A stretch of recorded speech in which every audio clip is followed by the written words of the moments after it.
The planet Sarath-9 floated under a pale blue sun, surface shining with metal cities and silver towers that reached high into the sky. The people of this world, called the Sarati, were known across the galaxy for their discipline and control. Long ago, they had erased pain from their nerves. For them, pain was weakness, something that slowed progress. Among them lived Commander Vera, a young officer whose eyes reflected steel and calm. She had been trained since childhood never to show emotion. Her body was built for war, her mind for logic. She had never known what it meant to hurt. If a weapon cut her, her body repaired itself, and her mind felt nothing. She believed it made her stronger than every other species. One quiet morning, alarms echoed through the military base near the northern desert. A foreign ship had crashed just beyond the outer dunes. Vera received the signal and prepared her unit. She did not ask who it was or why the ship had fallen, only that the damage report said human. The name was familiar but distant, one of the many small species spread across the spiral arm. Her dropship landed beside the wreck. Flames still burned in the cracked hull, and the air shimmered from heat. She stepped down, armor reflecting orange light. Smoke rolled out, and through it she saw movement. A figure crawled from the wreckage covered in dirt and blood. He coughed hard but tried to stand. "Stay down," one of her soldiers warned. The human ignored the order. Here. He grabbed a broken tool from the ground and tried to fix the shattered engine with his bare hands. Vera watched silently. His fingers were burned, his breath short, but he did not stop. "Why does he move?" she asked the medic beside her. "He should be in shock." "Humans are strange, Commander," the medic said. "They feel pain but act like it doesn't control them." She approached. "Identify yourself," she ordered. The man looked up, eyes bright with exhaustion. "Captain Elias Ward, Terran Exploration Fleet. My crew still in orbit. They might be alive." Vera stared. "You can barely stand. I speak of others, because they matter more than I do." The simplicity of his words unsettled her. No Sarati would risk their life for another once the mission was complete. Yet this human, broken, shaking, still cared. Her soldiers lifted him gently and carried him back to base. Vera followed, curious against her own training. In the medical bay, healers worked to seal his wounds. His body trembled as nanobots stitched torn flesh.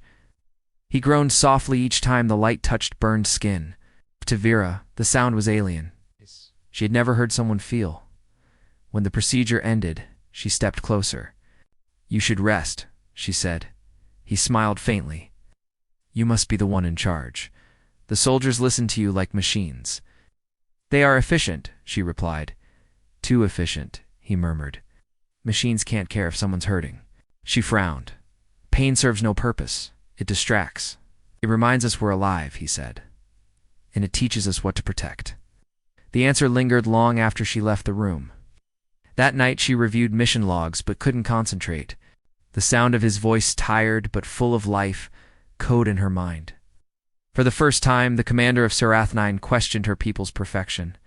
The next morning, the planetary shield flickered. A solar storm from the blue sun began to strike the atmosphere. The defense network shook, and the command tower filled with alarms. Vera gave orders quickly, but several systems went dark.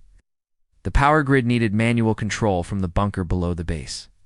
Elias appeared at the door of the command room, limping slightly. "You'll need an engineer down there," he said.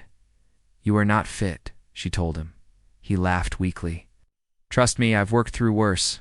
Something in his tone, calm, determined, made her hesitate. She nodded. "Very well. Follow me." They descended through narrow corridors, lights flickering above them. The deeper they went, the colder it became. In the control chamber, sparks burst from a damaged conduit. VEYRA started repairs while Elias read data lines. His hands shook, but he worked fast, improvising with melted wires and broken tools. "You plan everything like a computer," he said. "That is how we win," she answered. "Sometimes," said smiling, "you win by surviving, not by planning." Minutes passed. The storm raged outside, and a plasma coil ruptured with a loud crack. Shards of metal flew. One piece sliced across Vera's arm. She looked down and saw blood, but felt nothing. Elias caught her wrist. "You're hurt. It is nothing." He tore part of his sleeve and pressed it to her wound, hissing in pain as the heat bit his skin. She stared at him, puzzled. "You suffer? Yet you help me?" "That's what friends do," he said quietly. The word friends was old, almost forgotten in Sarati culture. Aurea did not reply. Hours later, the power failed completely. The chamber grew dark and cold. Backup energy was gone, and the air thinned. Elias leaned against the wall, his breath misting. "It's getting bad," he said. "We need warmth. The shelter is sealed." "There is only the sleeping pod," she said. "Then we share it," he replied simply. Vera stiffened. Sarati never shared personal space. It was a rule, a boundary. That logic whispered that survival required it. She hesitated, then nodded. They climbed inside the small pod. It was meant for one, but to fit close, pressed shoulder to shoulder. At first, Vera tried to keep still. Then she felt something new heat from his body. It spread slowly, touching her skin like light. She became aware of her heartbeat faster than usual. Elias exhaled softly. "You ever feel cold?" he asked. "No," she answered. "We do not feel pain or discomfort." "Then you've missed half of life." She turned her head toward him. His eyes were closed, his face calm. She studied the lines of his skin, the small scars, the rise and fall of his chest. He looked fragile, yet every breath he took was an act of endurance. Her hand brushed his accidentally. A jolt ran through her sharp, electric. She froze. Her nerves, long silent, sent a message she couldn't name. It wasn't fear or injury, but something powerful. "What is this?" she whispered. Elias opened his eyes. "That's what it feels like to be alive," he said quietly. The pod hummed softly as warmth returned, but Vera didn't sleep. She lay still, feeling the strange rhythm of his heart next to hers. For the first time since she was born, she felt something her people had tried to erase. It wasn't weakness. It was connection. Hours passed. The storm outside began to fade. When light returned through the glass slit of the pod, Elias stirred. "You didn't sleep?" he asked. "I watched the storm end," she said. "It was beautiful." He smiled. "Beauty and pain are twins. You can't know one without the other." Vera looked at her arm. The wound had closed, but faint marks remained. She touched them and felt a dull ache, small but real. It startled her. She looked at Elias. "I feel something," she said softly. He nodded. "Good. That means your body's trying to talk to you." Vera stayed quiet, thinking of all the years she had lived without hearing her body's voice. The sensation was faint but clear, like a whisper under her skin. Later that day, the systems came back online. Rescue drones arrived from the capital. Vera walked beside Elias as they returned to the surface. The sky was clear again, glowing with pale light. At the base, medical staff wanted to take Elias away for rest. He smiled at Vera. "Guess I owe you my life." "You saved mine," she said. "You reminded me that strength is not silence." He laughed softly.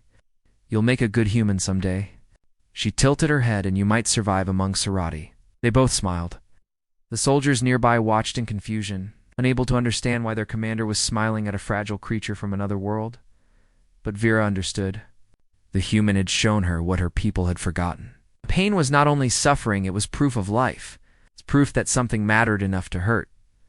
That night, in her quarters, she stared at her reflection. Her eyes no longer seemed as cold.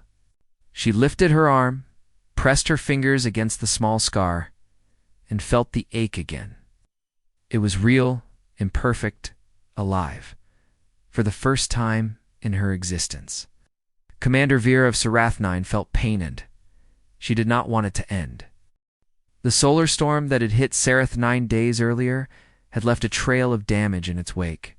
Communication relays were down, orbital defenses flickered, and the cold from the high-altitude winds seeped into every exposed chamber.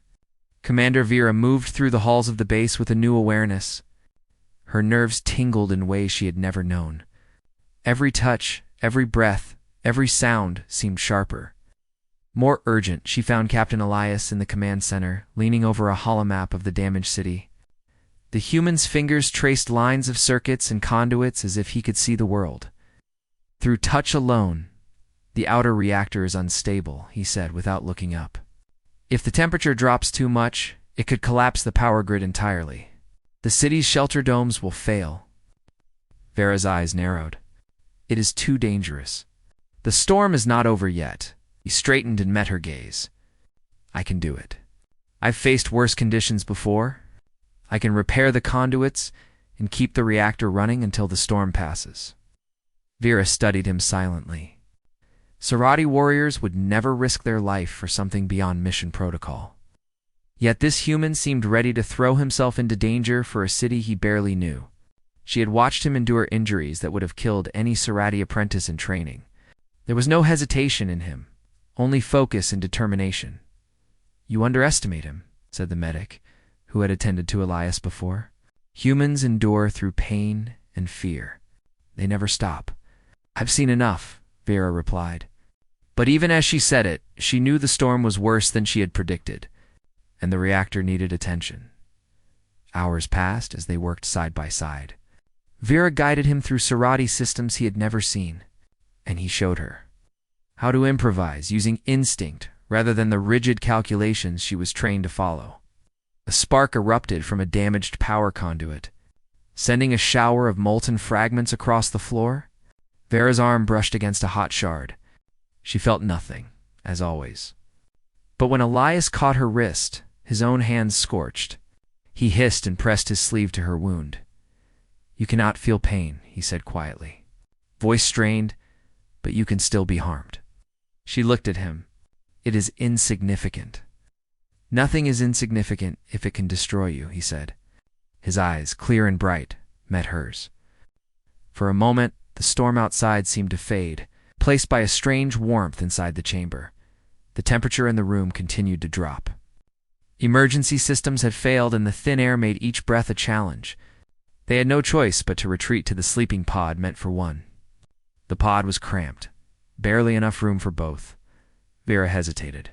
Sarati culture forbade shared personal space, especially in private quarters. But logic prevailed. Survival required cooperation, even intimacy of proximity. She allowed herself to step inside. The pod was narrow, and they had to sit side by side. At first, she kept rigid arms crossed, mind focused on the problem outside.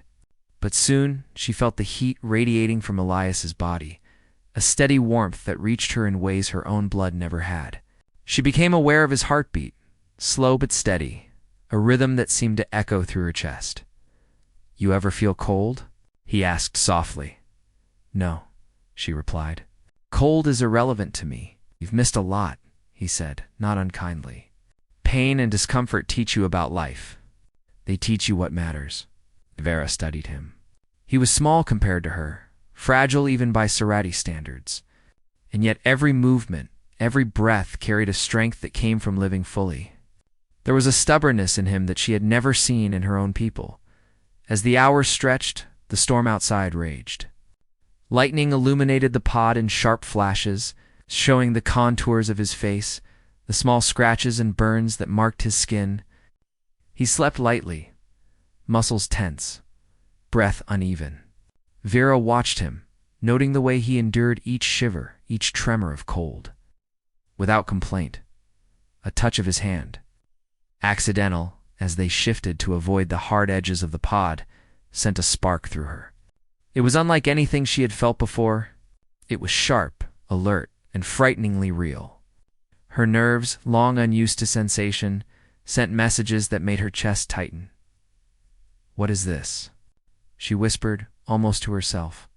That, he said quietly, is what it feels like to be alive. Vera turned her head, startled by the truth in his voice. Her body trembled, not from injury, not from the cold, but from awareness. For the first time, she realized her body could feel, and that feeling was not weakness. It was life. Morning came slowly. The storm had begun to subside, leaving a gray light that filtered through the pod's small viewport. Elias stirred, blinking at the light, his face pale but determined. You didn't sleep? Said I could not. Vera admitted. I felt everything. He smiled faintly. Good. That means you're learning. Life is messy, painful, and unpredictable. But it is always worth it. They emerged from the pod to assess the damage. The outer reactor still hummed dangerously, and the temperature had dropped to near freezing. Without repair, the city could lose power entirely, leaving thousands exposed. Elias volunteered immediately. "I will go first," he said. Veyra stopped him with a firm hand. "No, I will go. I cannot feel pain. You will last longer beside me." He looked at her, his expression soft. "Then we go together." The two of them stepped out into the wind-swept platform that led to the reactor. The cold was biting, sharper than anything Vera had expected. Ice formed on her armor, clinging to her joints. Sparks flew from damaged cables, slicing the air with electric heat as they reached the first conduit. Elias worked with steady hands, rewiring damaged circuits. Each touch sent him flinching with pain, yet he continued. Vera's hands moved in tandem, precise and mechanical. She noticed the small tremors in his fingers and the effort. Behind every breath he drew, then a gust of wind knocked him off balance. Vera caught him instinctively, and for a moment their faces were close. She saw the determination in his eyes, the stubborn refusal to stop, and felt something unfamiliar tug on her heart she did not yet name.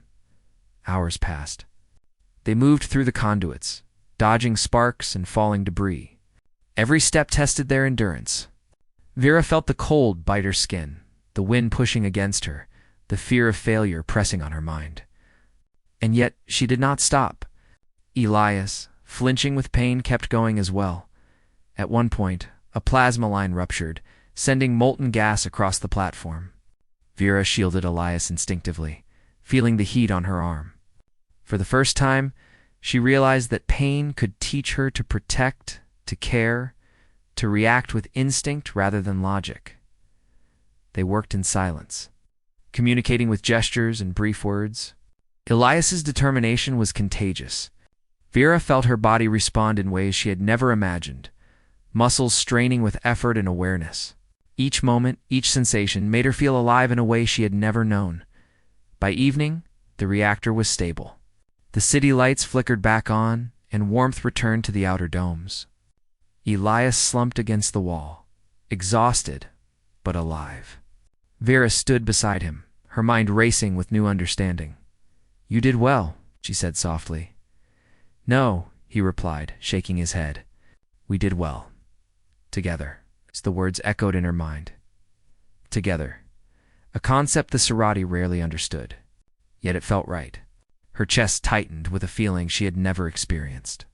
It was a mixture of fear, admiration, something softer, something human.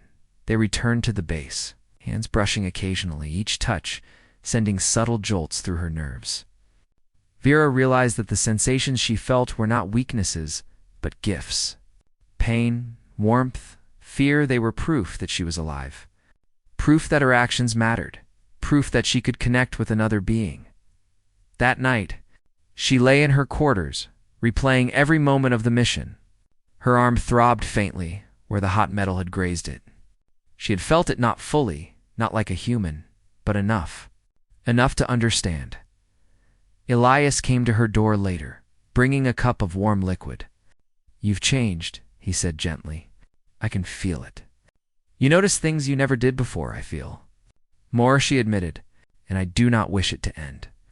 He nodded. "Life is like that. It begins with noticing small things. A touch, a sound, a heartbeat, and then it grows into understanding." Vera looked at him, eyes wide, realizing that her world had expanded. The human had shown her what it meant to live, to endure, and to feel. Not through fear or weakness, but through connection, through presence, through the simple acts of surviving and caring. As they sat together, she pressed her hand against his. It was no longer accidental. The warmth that ran between them was real, undeniable, and for the first time. She did not retreat. The storm outside had passed, but inside Vera, a new storm had begun, a storm of understanding, sensation, and life. She was no longer just a Serati commander, a warrior without feeling. She was something more, And it was terrifying, but more than terrifying, it was real. The storm had passed, leaving the skies over Seraph 9 clear and pale. The planet's towers reflected the morning sun, and the air smelled of ozone and wet metal. But the calm was deceptive. The outer reactor, though temporarily stabilized, was still fragile. Without continued repair, the city could still lose power entirely. Leaving thousands exposed to the bitter cold and failing systems, Commander Vera knew what needed to be done. She had been trained to calculate risks, to face danger with detached precision, but now her mind felt different. Every sense, every nerve was alive. She felt the wind bite her skin, the vibrations of the distant city, the pulse of the human beside her. "Elias," she said. Approaching him in the command center, "The conduit at the northern edge is unstable. It will fail within hours if we do not repair it." He looked at her, his body still marked with burns and bruises from the storm, yet his eyes held a steady resolve. "Then we go together," he said. "We can do this as a team." Vera nodded, and together they prepared for the journey. They donned reinforced suits and carried tools, moving through corridors and onto the open platform leading to the reactor. The wind had not ceased entirely. Frost clung to the metal rails, and shards of ice scraped against their armor. Each step was a test of endurance, each gust a warning. As they reached the first section of the conduit, Vera paused. The metal framework had been warped, and sparks shot from exposed wires. Elias moved forward instinctively, but she caught his arm. "Wait," she said. "The structure is unstable." He looked at her, brows furrowed. "We don't have time. If we delay, the reactor will collapse." Vera exhaled, feeling a strange flutter in her chest. She realized then that she no longer feared the pain of injury. She feared the consequences of failure, the lives that might be lost if she hesitated. "Then we proceed," she said. Together, they began the repairs. Elias led with knowledge gained from experience on countless missions, improvising when wires were too damaged or tools were insufficient. Vera followed his lead, her hands moving with precision, guided by instinct and new awareness. She felt the cold bite her joints, the vibration of the reactor hum in her body, the tension in Elias's muscles as he strained against pain. A sudden gust of wind sent Elias stumbling. Vera caught him, their bodies pressed together for a moment. She noticed the small tremors in his hands, the effort behind each breath. For the first time, she truly understood the human capacity to endure. Pain did not stop him. Fear did not paralyze him. He simply continued, driven by purpose and the care for others. Hours passed in silence, broken only by the crackle of sparks and the hum of the reactor. Vera felt something new, a growing connection, a sense that her life and his were intertwined in the struggle. Every movement, every touch, every glance carried meaning. Her nerves, awakened by the human beside her, sent sharp signals she had never experienced. It was not agony. It was awareness, alertness, and life. At one point, a plasma line ruptured, sending molten gas across the platform. Vera moved instinctively, shielding Elias, feeling the heat press against her arm. The scorch left a mark, and for the first time she felt a twinge of real pain. It was sudden, sharp, but it did not paralyze her. Instead, it focused her mind, heightened her senses. She realized then that feeling pain did not weaken her. It made her stronger, more alive, more capable of protecting those around her. Elias looked at her, surprised. "You feel that?" he asked. "Yes," she admitted, her voice low. "It is new." He nodded, a faint smile on his lips. "That is life, Vera. Not the absence of pain, but the presence of awareness. Every sensation teaches you something. Every ache reminds you that you are alive and that you can act." The storm's remnants battered them as they moved further along the conduit. Sections of the platform were warped, metal twisted by heat and wind. Vera led the way, her body alert to every vibration, every change in temperature. Elias followed, guiding her hands when wires were difficult to connect. Enduring the pain of burns and cuts with quiet determination, they reached the central node of the conduit. Where the reactor's core output passed, it was the most damaged area. Sparks flew constantly, and the cold was intense. Vera looked at Elias. This is the critical point. One mistake, and it could collapse entirely. He nodded. Then we focus. Together. Working in tandem, they repaired the core output. Elias handled the tools, while Vera guided the energy flow, adjusting circuits and reinforcing the structure. Every step, every movement required precision. The storm's wind threatened to knock them off balance. They persevered. As the final connections were secured, a sudden crack echoed through the platform. A shard of metal flew toward Elias. Without thinking, Vera shoved him aside. The shard grazed her shoulder, leaving a deep burn. For the first time, she truly felt pain, sharp, immediate, alive. Her body reacted instinctively, muscles straining, breath catching, nerves alive with sensation. Elias turned, eyes wide. Are you hurt? Yes, she admitted, tasting the sharpness in her senses. But it does not stop me. He looked at her, admiration in his gaze. That is human courage, he said. Enduring pain and still acting to protect others? For the first time, Vera understood the gift he had brought her. Pain was not a curse. It was a tool, a reminder, a connection to life itself. She looked at him and realized that her perception of strength had changed. It was no longer measured by the absence of sensation, but by the capacity to endure and act despite it. With the final adjustments in place, the reactor stabilized. The hum of power returned, steady and secure. The city's lights flickered back to life, warming the domes and restoring life support systems. Vera and Elias stood side by side, exhausted but victorious.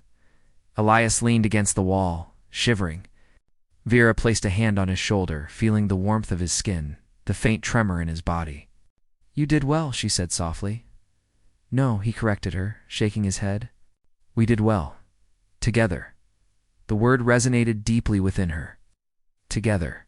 A concept she had never fully understood among the Serati, where each individual acted for protocol and logic, never emotion or connection. Now she understood that strength was amplified when shared. That courage was not solitary, but collective. They returned to the base.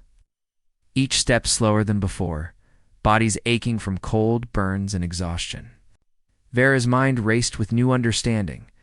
She had lived for decades without knowing what it meant to feel, to care, to endure through sensation. Elias had shown her the human gift, the power of life experienced fully. With all its pain and wonder, later in her quarters, Vera examined her shoulder where the metal had grazed her.